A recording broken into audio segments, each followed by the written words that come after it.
Esse toque que eu reconheço é uma mistura de medo e desejo, aplaudindo a sua coragem de me ligar. Pensei que estava só alimentando uma loucura na minha cabeça, mas quando vi a sua voz, respirei aliviado. Tanto amor guardado, tanto tempo, a gente se perdendo à toa por culpa de outras pessoas. Só dá pra saber se aconteceu.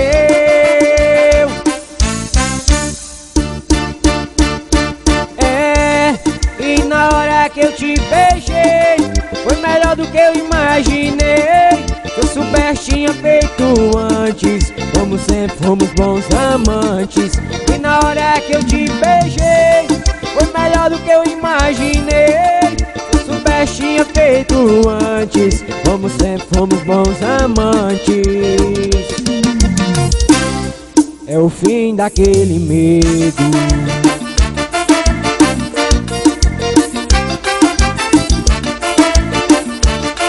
David Souza,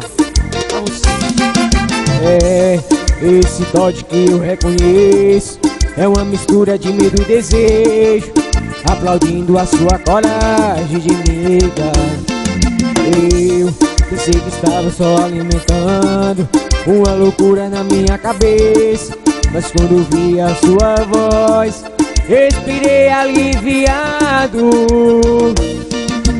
Tanto amor guardado, tanto tempo, a gente se perdendo à toa por culpa de outras pessoas.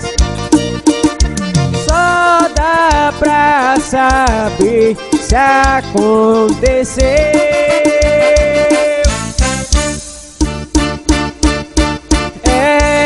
E na hora que eu te beijei, foi melhor do que eu imaginei.